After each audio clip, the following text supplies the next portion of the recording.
A few days ago, Stacey King gave some Lonzo Ball fans and some Bulls fans overall some hope that Lonzo Ball could still be the starting point guard for the Chicago Bulls. On tonight's episode, I'm going to tell y'all why that ain't happening. We're going to get into all and more right after this.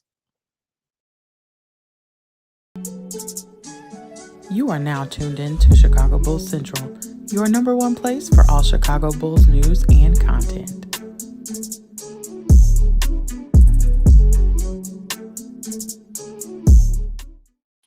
What's going on, Bulls fans? Welcome to another episode of Chicago Bulls Central, your number one spot for everything Chicago Bulls related. I'm the host there, Haize, but more importantly, you guys can follow the channel at Bulls Central Pod on every social media platform we happen to be on.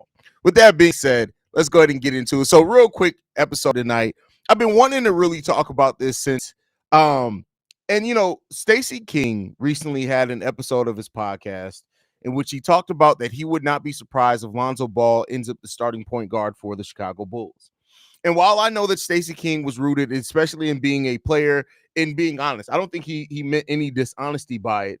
There's just no chance, really, of Lonzo Ball being the starting point guard for the Chicago Bulls. And we're going to run down the reasons why, right? We're going to start off with, of course, Lonzo's health, which is the most obvious thing. Lonzo Ball, if he is even cleared, right, which we heard that he was looking to be cleared at the beginning of August. We're now 5 days into August. We still haven't heard that he's cleared or not, but that's neither here nor there. Lonzo Ball, even if cleared for 5-on-5, it's still a major step before being cleared for actual return to basketball, to NBA basketball, which means that leaves him, if he's cleared now, let's just say for the assumption that we don't know, but he was cleared at some point since the start of this month. That would leave then Lonzo Ball about 6 weeks to get cleared and ready to go for NBA training camp. That's one thing, right? Now, if he is fully healed and cleared, you show me a player that after being out of basketball for almost 3 years, keep in mind, if he's cleared on day one of the season, that would be 2 years and 9 months since he went down with injury. You show me a player that's been able to come back from injury at that point in time. And before any Ball family stands get to talking about, well, Lonzo it's not, but everybody's NBA game is based off like athleticism, and the defender that Lonzo Ball was, you know how many angles you need to take with your knee and be able to cut with that. Lonzo Ball is not going to return and be right back to Lonzo Ball. I think so many stands have taken this Lonzo could be cleared and healthy, meaning that a healthy Lonzo Ball gets right back to what he was before. No, healthy in this case for Lonzo Ball basically means you're okay to play basketball. You were cleared to go out there and play basketball, but there is still building up that density back in that bone, right? The muscles around the bone, building back up the strength for that. Lonzo Ball, even if cleared on day one, is not going to go right back to being the Lonzo that we saw before he went down with injury. That's just not going to happen. If you are trying to convince yourself of that being the thing, that is you are being foolish. Just to be 100% honest with you. No, Lonzo Ball is not going to come back and be right back to him. A healthy Lonzo Ball doesn't mean a back to before he left Lonzo Ball. Healthy in this case for Lonzo just means you're able to get on the basketball court. There's a whole different set of standards at that point on getting back, even if he ever is able to get back to what he was able to be at one point in time. Then doubling down on top of that, you showed me that the Bulls have clearly signaled to us what their plans are going forward. Josh Giddey is the point guard of the future. If the Bulls truly believed that Lonzo Ball was going to be back and be able to be a starter, do you think they would have traded for a 21-year-old point guard that they have to pay at the end of this season? No. It's just not going to happen. And so there goes back to what it comes down to is this, like, I get it. And I understand the hope. I've said it before. Some of the most fun that I've had in the last decade of a Bulls fan was at times when Lonzo Ball was on the court. And the young man, I hope that he is able to get back to basketball. He's 26 years old. He should be able to still fight for the dream that he has. But some, not all, some Bulls fans have convinced themselves that something's going to happen that just isn't feasible. It's just not feasible. Lonzo Ball is not going to come back and be the starter of the Chicago Bulls. Hell, he's not even going to come back and average 20 minutes per game. You don't build the new direction of your franchise around a player with dead men's ligaments and tendons in his knee and cartilage. You just don't do that. That would be one of the most foolish things that the Chicago Bulls front office has done. And this is where I get into kind of my high horse to a degree of some stuff with Bulls fans. Bulls fans will really try to convince them of some stuff that doesn't make any type of actual sense in reality. But the hope, right? The hope that is going to happen is what it gets down to. It's not. It's not going to happen. Now, that's not to say that Lonzo Ball can't, over the course of the season, potentially get back to being ramped up. I'm not saying that. But a good indication, there are two really good indicators for Lonzo Ball when you look at the severity of the injury and how much time that Lonzo Ball has been out. That's Jonathan Isaacs out of the Orlando Magic, and that is Sean Livingston. Brandon Roy doesn't cut it, completely different type of surgery, and he didn't come back. People who try to use Brandon Roy, people who try to use Steph Curry, that was an ankle, much different. They thought he was going to have a more severe surgery. He ended up not having to have as severe of a surgery as what they thought at one point in time he was going to have. It comes down to that. And both those guys, you look at Jonathan Isaac. I think Jonathan Isaac is really a really great example of a player that's been out for a long time with injury and has come back and been able to turn his career around. A lot of people look at Jonathan Isaac right now that he's probably the best per minute defender in the NBA right now, on-ball defender in the NBA. Right? He's turned himself into one of the best perimeter defenders in the NBA, and you can't take that away from him. But go and look at how many minutes he averages. Go and look at it. They very well managed Jonathan Isaac's minutes. He averaged last year less than 16 minutes per game. Less than 16. Keep in mind, this is a guy who was one of the best on-ball perimeter defenders in the game of basketball right now, and they made sure that he averaged less than 16 minutes per game. And he only played in 58 games last season. 58 games last season. And he played in 2022-23, right? He played 11 games that season. 11 minutes per game over that. There's no clear path where Lonzo Ball, all of a sudden, because he's cleared, gets right back to being the Lonzo Ball that he was before. And it's so crazy to see so many Bulls fans really try to convince themselves that Lonzo Ball is going to come back because he's healthy and all of a sudden be the same player that we saw before he went down. And it doesn't make any sense. It does not make any sense. It doesn't make any sense medically. It doesn't make any sense hope-wise. It doesn't make any sense for the construction of what this team has told you to do. I need everybody to realize that if Lonzo Ball comes back next season, unless he's willing to take close to a vet minimum to stay here, we are very well looking at the last season of him being in a Chicago Bulls uniform, and that's just the reality of this. Are a lot of people going to like hearing that? Are there going to be people in the comment section after this live stream saying, oh, Haize, you're tripping. Haize, you're this. Haize, you're that. Yeah, but y'all got to wake up. If y'all want to be willfully ignorant to the fact of the matter of what this is, what the situation is, that ain't got nothing to do with me. You got to chalk that up to the God that you serve. But at the end of the day, like this nonsense has to stop. It has to stop. And I get it. Like I said, this isn't coming at Stacey King, so please don't take it that way because Stacey's my guy. You already know he's been on the show several times. But it comes back to the simple fact of the matter is that there is no route in which it makes sense to start Lonzo Ball. This is a player that, like I said, the best case scenario is you're looking at maybe 60 games played by Lonzo Ball next season on probably between 14 to 16 minutes per game. That's it. That's what you're looking at for Lonzo Ball. And that's perfectly fine in being out of basketball for almost 3 years. See, the problem is that some people want hope. And they want something that's just not realistic. And when you can look at it and just be honest and real with yourself and realize it's probably not coming, right? And this is all if Lonzo Ball is even cleared. And don't get to started talking about that. Well, he said he was going to be cleared for 5-on-5.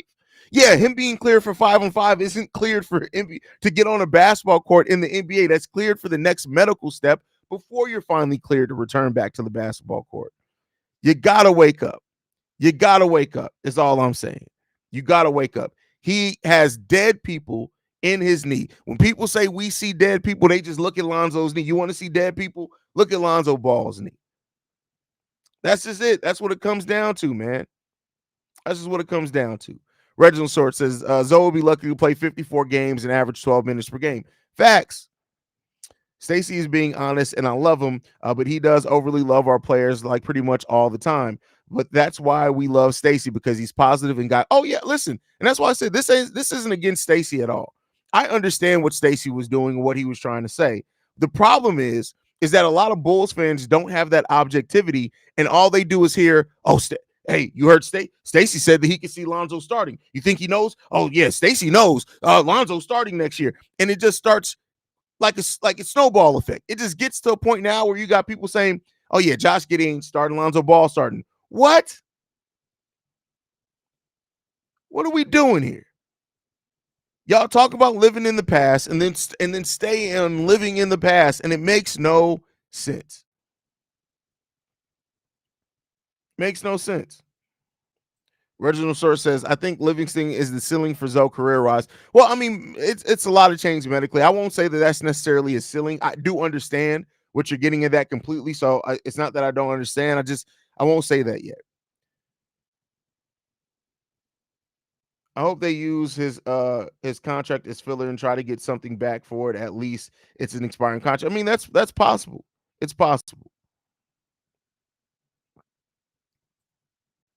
We love Stacey, but he be smoking some good za on the Bulls players. I mean, listen, that's Stacey being genuinely Stacey, right? Like, it's not that I don't think he's doing anything for clicks or anything like that. He's just being genuinely himself, and you always gotta love that, right? Like, what do I always say? Understanding and agreement are two very different things. I can understand where somebody's coming from, but not necessarily agree. This is what it is. Purdue, I think, checked Stacey on that. I mean, yeah, he did. And it kind of is what it is there, man. I don't expect Lonzo to start, but he'll play. I won't even say that that's a guarantee yet.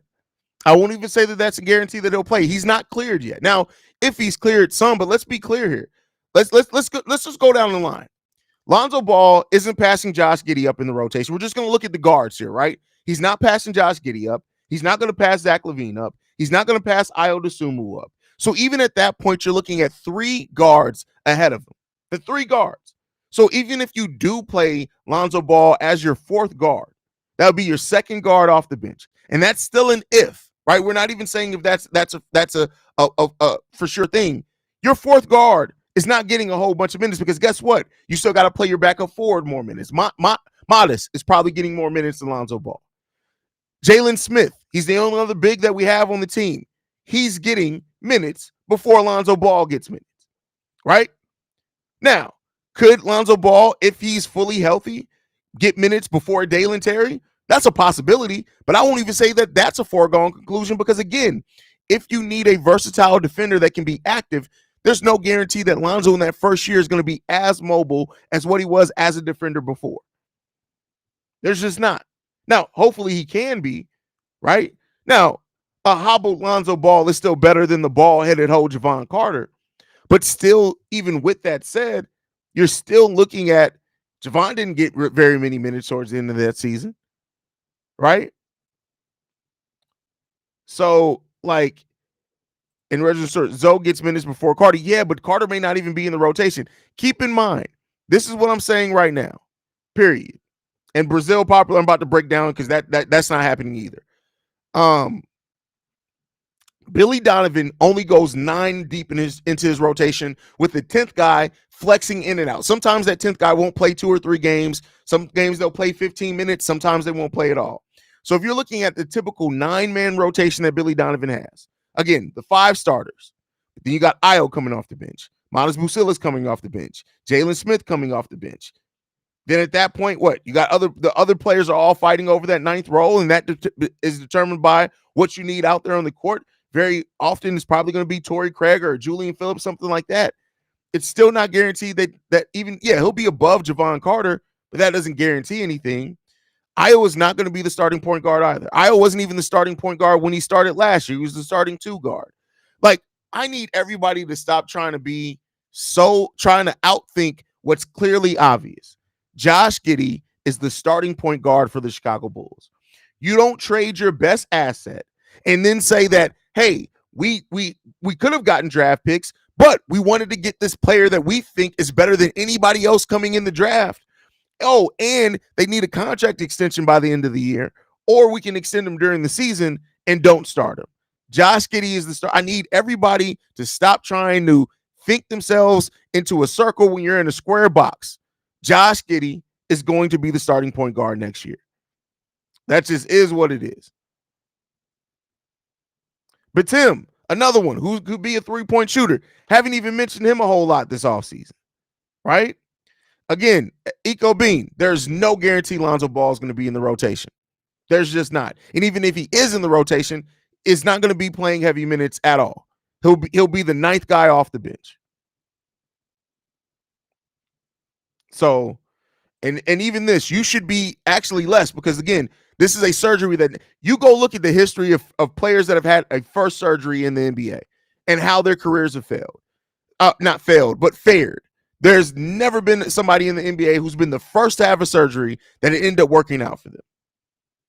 In the short term or the long term. What's up, bro? It's been a minute, and yeah, at this point in his career, depending on his health, I see Lonzo somewhat like a TJ McConnell role, defense, bitch energy, role player who can give a bit of offense. I mean, we got to see. We got to see. The Klay Thompson comparison post-injury makes a lot of sense. Just playing, bro. I know Io not going to be the point guard, but he should be the best player on the team right now. I won't say that he's not better than Kobe. But I mean, I would assume it was a damn good player, and he's going to be given a lot of opportunity. He's going to play starting level minutes. No, he won't be in the Windy City. He's going to be on the actual bench. He's not on a two-way contract. He's going to be on the actual now. He may not play, but he's going to be on the actual Chicago Bulls roster. Any trade value for a fully healthy? No, because again, like I said before, fully healthy in this case just means you're clear to play basketball. That does not really dictate any type of level of play on the basketball court. So just because he's fully healthy, it does not mean that he's going to have trade value. He'll have to come back and look semi all right. All right.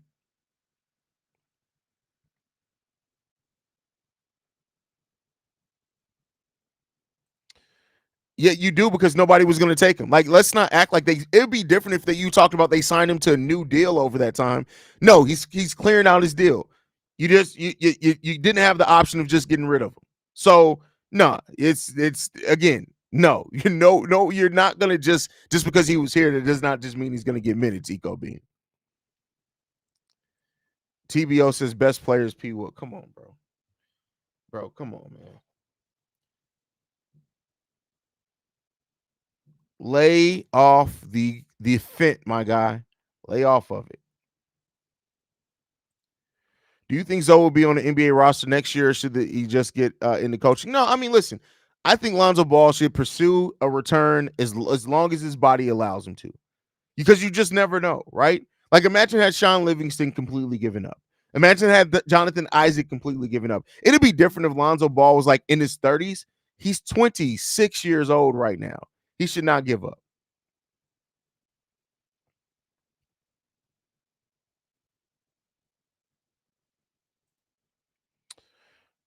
If there was an available free agent you would sign now, who would you look? I mean, I'm not even going to get into that. We have no roster spots, so I'm not even going to waste my brain. Now, and this isn't going to come at you, Melvin. I'm not even going to waste my time on that.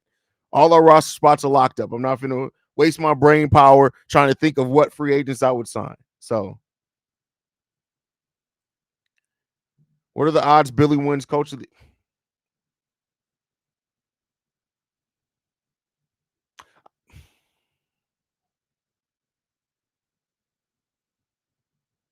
That's really what you wanted to type. You had one opportunity. This is your shot to get on the big time, and that's what you decided to type to me. Come on, man. Come on, brother. Come on.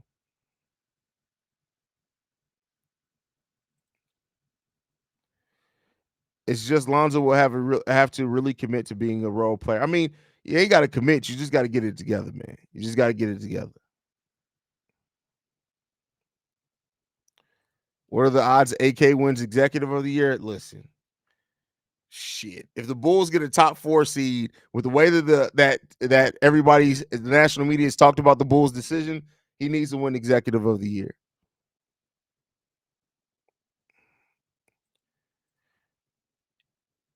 Well, the insurance paid it anyway. So let's be clear. I think I think what Eco Bean is confusing is the injury provision versus the insurance is paying Lonzo's contract at least 50% of Lonzo's contract anyway. That's part of the reason why the Bulls kept him around. Because think about it. Had the Bulls, they could have traded Lonzo Ball's contract, but then they would have had to pay the full amount of whatever contract they traded for out of their pockets. Insurance is eating at least, it may even be more than 50% of Lonzo's contract. So there you go on that one.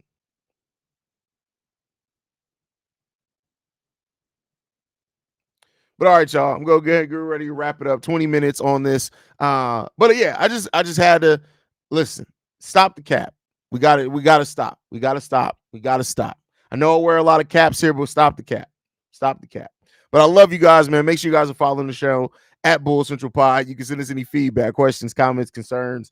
BullCentralPod@gmail.com. Lastly, if you want to leave a text message and our voicemail for the mailbag, the number to do so 773-270-2799. We're the number one spot for everything Chicago Bulls related. Thanks to you guys. And like I like to end every episode on, go Bulls. Love you guys. See red if you can, y'all. Peace.